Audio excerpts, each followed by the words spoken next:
अस्सलाम वालेकुम एवरीवन, मैं हूं Sabiya Sardar. Welcome back to another video. उम्मीद करती हूँ कि आप सब लोग बिल्कुल खैरियत से होंगे, ठीक ठाक होंगे और बहुत खुश होंगे। अल्हम्दुलिल्लाह मैं भी यहाँ बिल्कुल ठीक ठाक हूँ।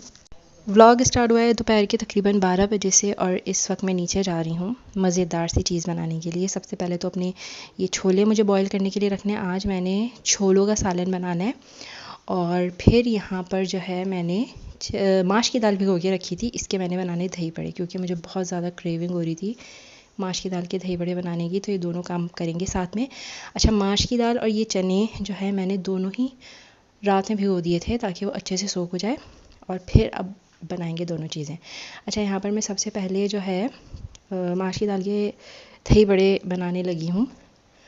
तो जैसे कि मैंने आपको अपने रमज़ान के व्लॉग में बताया था कि मैं आप लोगों को बताऊँगी कि किस तरह मैं बनाती हूँ।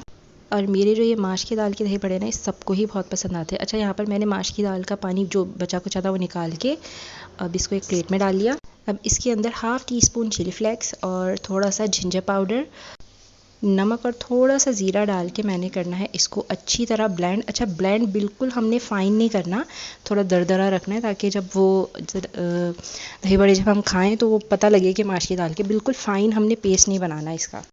मुझे बहुत छोटेपन से जो है ना ये वाले दही बड़े बहुत ज़्यादा पसंद थे। तो पहले मुझे लगता था शायद बहुत मुश्किल से बनते हैं, तो इसीलिए हम लोग बनाते ही नहीं थे। लेकिन फिर जब मैंने कभी ज़िंदगी में रेसिपी देखी थी इसकी यूट्यूब पर, फिर मैंने इसको बनाना स्टार्ट किया अपने तरीके से, जो कि मैं आज आपके साथ शेयर कर रही हूँ। वरना हमारे यहाँ बेसन वाले ही बनते थे। जब से मैंने ये बनाने शुरू किया तो सबको यही पसंद आने लगे और मैं फिर यही बनाती थी। वहाँ पाकिस्तान में मेरे घर में सबको माश की दाल के दही बड़े पसंद है, लेकिन मेरे यहाँ पर ससुराल में कोई इतने शौक से नहीं खाता। और मैं मीठे बनाती हूँ तो मीठे तो वैसे ही ये लोग नहीं खाते। इन लोगों को चटपटे टाइप पसंद है, वो दही बल्ले टाइप जो पंजाबी स्टाइल में होते हैं, तो ये लोग वो खाते हैं। तो इसीलिए यहाँ पर मैं सिर्फ अपने लिए बना रही हूँ, क्योंकि मुझे पता है मैं ही खाऊंगी और कोई भी नहीं खाएगा। इवन मेरे हस्बैंड भी नहीं खाते। अच्छा, यहाँ पर जो है मैंने दाल को पीस लिया है अच्छी तरह। और अगर आपके पास स्पैचुला है तो आप स्पैचुला से निकाल लें, मेरे पास नहीं था तो मैंने हाथ से ही निकाल लिया इसको। अच्छा, इस दाल को जब पीसना है तो इसके अंदर पानी कोशिश करनी है बहुत कम जाए, क्योंकि दाल है पीसने में थोड़ा मसला करेगी, तो बहुत थोड़ा थोड़ा पानी डालना है। इसको थिक रखना है, बहुत ज़्यादा थिक रखना है इसको। अगर दाल को पीसते वक्त हम पानी बहुत ज़्यादा डाल देंगे तो फिर जो है वो पतली हो जाएगी और फिर वो जो हमारे दही बड़े जो होते हैं ना, बड़े, वो नहीं बनेंगे ठीक से। अच्छा, यहाँ पर एक बोल में मैंने दाल को ट्रांसफ़र कर दिया और इसके अंदर बेकिंग पाउडर डाला है। बेकिंग सोडा नहीं डालना, बेकिंग पाउडर डालना है और इसको हाथों की मदद से इस तरह फेंटना है। कोई चम्मच चम्मच यूज़ नहीं करना, हाथों से इस तरह से फेंटना है। तकरीबन 5 मिनट तक तो फेंटना है और फिर इसको छोड़ देना है। तकरीबन आधा पौना घंटा हम इसको छोड़ देंगे ताकि वो बिल्कुल सेट हो जाए। और जब हम पकौड़े बनाएंगे ना इसके, मतलब बल्ले जो बनाएंगे या दही बड़े जो भी आप बोलते हैं, तो फिर वो बहुत अच्छे बनेंगे, मज़ेदार से, फूले फूले से। अगर इस तरह फेंटी नहीं लगेगी तो फिर वो फूले फूले नहीं बनेंगे। तो मैंने तकरीबन 5 मिनट तक इसकी अच्छे से फेंटी लगाई है और फिर यहाँ पर मैंने मीडियम टू लो फ्लेम पे ऑयल को गर्म कर लिया था। पहले इसको गर्म कर लिया और फिर मीडियम टू लो फ्लेम किया और फिर उसको 2 मिनट छोड़ दिया। 2 मिनट के बाद फिर मैंने ये माश की दाल के बड़े बनाए इस तरह से। अच्छा, इसको मीडियम टू लो फ्लेम पे इसलिए हमने इस तरह फ्राई करने ताकि जो दाल है वो अंदर तक पके। अगर हम बहुत तेज़ आंच पे इसको फ्राई करेंगे तो दाल अंदर तक नहीं पकेगी, कच्ची रह जाएगी, तो फिर वो मज़ा नहीं आएगा। और जो है इसको तकरीबन उतनी देर तक हमने फ्राई करना है जब तक इसका गोल्डन ब्राउन कलर आ जाएगा। हमें पता चल जाएगा फिर वो अंदर से भी पक गया और ऊपर से भी क्रिस्पी हो जाएगा, तो फिर हमारे बड़े हो जाएंगे रेडी।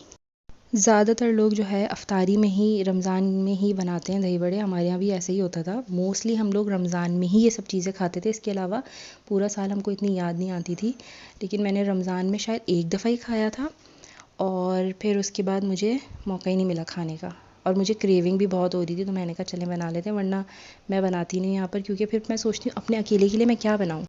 तो बस इस अकेले के चक्कर में ना मैं छोड़ देती थी हमेशा। तो बस आज मैंने अपनी क्रेविंग फुलफ़िल कर ली है। बाकी यहाँ पर बड़े हो गए थे फ्राई, इसको मैंने फिर बाहर निकाल के रख दिया था 2-3 मिनट तक। फ्राई करते फ़ौरन पानी में नहीं डालना, इसको थोड़ी देर बाहर रखना है। और फिर जो है मैंने नीम गर्म पानी कर लिया था, फिर उसके अंदर इसको तकरीबन आधा घंटा मैंने भिगो के रखा है, तब जाके सॉफ्ट हो गए थे। फिर इसका पानी आराम आराम से निचोड़ के दही में डालना है। अच्छा, दही में मैंने यहाँ पर चीनी वगैरह डाल दी थी ऑलरेडी अपने हिसाब से और उसको फेंट लिया था और फिर ये बड़े इसके अंदर डिप कर दिए और ये बहुत मज़े के बने थे, बहुत जूसी जूसी से और बहुत सॉफ्ट से। तो ये थी मेरी माश के दाल की दही बड़ों की रेसिपी, जो कि बहुत सिंपल है और बहुत मज़े की है। तो आप लोग ज़रूर इसको ट्राई कीजिएगा। और यहाँ पर हो गया है नेक्स्ट डे स्टार्ट, क्योंकि उसके बाद मैंने कुछ भी रिकॉर्ड नहीं किया था। अब नेक्स्ट डे हो गया है। नाश्ता वगैरह करने के बाद मैं यहाँ पर खाने की तैयारी कर रही थी दोपहर की। और आज मुझे बनाने हैं करेले। और आज मैं करेलों में चिकन नहीं डालूँगी, मैं सादे करेले बनाऊंगी, क्योंकि चिकन विकन खा खा के जो है ना मेरा तो दिल भर गया है। इसलिए मैंने सोचा बस सब्जियां खानी है अभी। तो यहाँ पर मैं करेले छील रही हूँ और फिर मैं बनाऊंगी करेलों के साथ लौकी का रायता। एक तो मेरे हस्बैंड जो है ना सिलेक्टेड सब्जियां खाते हैं, उनको 2-4 सब्जियां ही पसंद है बस। अगर मैं लौकी वगैरह बना दूँ वो नहीं खाते, अगर मैं लौकी का रायता बना दूँ तो फिर वो खा लेते हैं। तो इसलिए मैंने सोचा कि लौकी का रायता बना लेते हैं और इस तरह से जो है करेले बना लेते, तो दोनों चीज़ें बहुत मज़े की लगेंगी। करेले को छीलने के बाद अच्छे से और इसको मैंने कट कर लिया था। अच्छा, मैं इसके बीज नहीं निकालती, ये मैंने अपने फादर इन लॉ से सीखा है, यानी अपने ससुर से मैंने सीखा है। वो भी इसके बीज के साथ ही इसको बनाते थे। और ट्रस्ट मी, कोई बीज ऐसा मुंह में नहीं आता कि आपको वो लगे कि बीज आ गया खाया नहीं जा रहा, सब पक जाता है। हम लोग बीज पहले निकाल निकाल के अलग कर देते थे और फिर सिर्फ करेला जो बचता था वो बनाते थे। लेकिन जब से मैंने यहाँ पर खाया तो इसलिए मैं भी नहीं निकालती, मैं बीज के साथ बना लेती हूँ और मज़े के लगते हैं। अच्छा, यहाँ पर मैंने करेले को काट के डायरेक्ट नमक लगा दिया, नो पानी वानी। और फिर उसके बाद मैं ऊपर चली गई थी काम शाम करने। और जब मैं ऊपर गई हूँ तो क्या हसीन मौसम हो रहा था और हल्की हल्की बारिश हो रही थी, तो मज़ा आ गया था आज तो बहुत। ये वाला मौसम काफ़ी दिन बाद हुआ है, वरना बहुत गर्मी हो रही थी पिछले दिनों, हब्स हो रहा है। पता नहीं मॉरिशस में सर्दी कब आएगी। मैं तो तरस गई हूँ सर्दियों के लिए बहुत ज़्यादा। जितनी मुझे सर्दियाँ पसंद थी मैं उतना ही सर्दियों से दूर आ गई हूँ। खैर, मौसम को थोड़ा बहुत इंजॉय किया, बारिश को इंजॉय किया, फिर उसके बाद कमरा वमरा सेट किया और उसके बाद फिर मैं आ गई वापस नीचे। तकरीबन 45 मिनट बाद मैं नीचे आई। फिर मैंने करेले धोए अच्छे से और यहाँ पर बहुत कम ऑयल डाल के मैंने इसको फ्राई करने रख दिया था। आज मैंने इसको बहुत ज़्यादा फ्राई नहीं किया, बस मैंने 10 मिनट तक इसको फ्राई किया था और फिर निकाल लिया और सब्ज़ी बना दी, मतलब करेलों की सब्ज़ी। उसके बाद मैं बनाने लग गई थी लौकी का रायता। अब मैं आपको बताती हूँ लौकी का रायता बनता कैसे। लौकी के लिए आपको सबसे पहले लौकी चाहिए।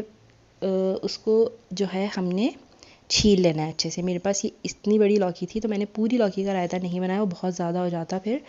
तो मैंने आधी कट की और आधी का ही रायता बनाया। अच्छा, इसको जो है ना जब हमने कट करना है तो इसके अंदर जो भी बीज होगा, इवन एक भी बीज होगा तो हमने वो निकाल लेना है। जो मतलब सेंटर का पार्ट होता है उसको हमने रिमूव कर देना है।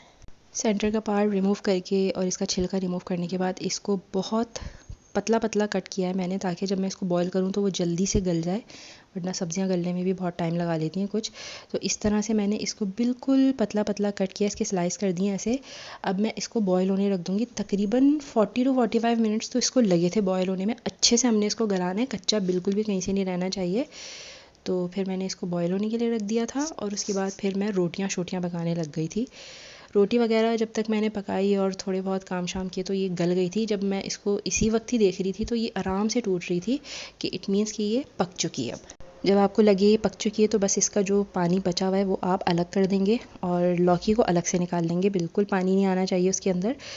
और फिर मैंने इसको एक प्लेट में निकाल लिया था और फिर गरम गरम को ही जो है ना हमने फ़ॉक की मदद से मैश करना है। अगर आपके पास मैशर है तो आप उससे कर लें, मेरे पास नहीं था तो मैंने फ़ॉक से कर लिया। तो ये गरम गरम बहुत अच्छे से मैश हो जाएगी। इसको ठंडा अगर कर दिया तो बहुत मुश्किल से मैश होती है। और हमने बहुत ज़्यादा फ़ाइन मैश नहीं करना, बस रफली इसको मैश कर देंगे।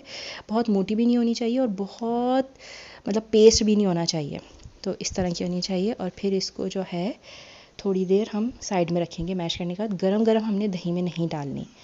फिर जो है दही रेडी करना है। बस ये दही रेडी करने वाला पार्ट जो है ना मुझसे स्किप हो गया था, तो मैं आपको बता दी तो मैंने कैसे किया था। दही को एक बोल में निकालना है और उसको फेंट लेना है अच्छे से। इसके अलावा मैंने बनाई थी ग्रीन चटनी, जो कि बनती है पुदीने से और धनिए से। उसके अंदर मैंने डाली थी हरी मिर्चें 2 और लहसुन डाले थे 2 छोटे और थोड़ा सा ज़ीरा डाल के मैंने इसको बिल्कुल पेस्ट बना दिया था और फ्रीज़ कर दिया था। ये मैंने एक दिन पहले ही काम करके रख दिया था और ये मैं पीस के ही रखती हूँ, कभी रायता बनाना हो तो उसमें भी काम आ जाती है, तो बहुत फिट रहती है। तो ये वाली चटनी मैं डालती हूँ लौकी के रायते में और ये अच्छे से डालनी है ताकि इसका टेस्ट आए। तो इतनी ज़्यादा मैंने इसके अंदर डाल के फिर मैंने दही को मज़ीद फेंटा और जो फिर मेरी लौकी मैंने मैश करके रखी थी, जब वो बिल्कुल ठंडी हो गई थी, बिल्कुल भी ज़रा सी गर्म नहीं होनी चाहिए, ठंडी होने के बाद फिर मैंने वो इसके अंदर ऐड कर दी और अच्छे से मिक्स कर लिया। और यहाँ पर हो गया है लौकी का रायता बिल्कुल रेडी। ये गर्मियों के लिए बहुत बेस्ट है, आप किसी भी सब्ज़ी के साथ खा लें, इवन रोटी भी आप इसके साथ ही खा लें तो बहुत ही मज़े की लगती है। अचार हो या रायता हो और रोटी हो तो बहुत मज़े की लगती है। मैं ज़्यादातर सब्ज़ियाँ वगैरह बनाती हूँ तो उसके साथ ही खा लेती हूँ, और पुलाव वगैरह के साथ भी बहुत मज़े का लगता है रायता। होपफुली आप लोगों को मेरा ये आज का व्लॉग बहुत पसंद आया होगा। अगर पसंद आया तो इसे ज़रूर लाइक कर दीजिएगा, क्योंकि इसके अंदर मैंने अपनी दोनों बेस्ट रेसिपीज़ आपके साथ शेयर की हैं। और साथ ही मेरे चैनल को भी सब्सक्राइब कर दीजिएगा। इंशाल्लाह मिलेंगे नेक्स्ट व्लॉग में, तब तक के लिए फ़ी अमान अल्लाह।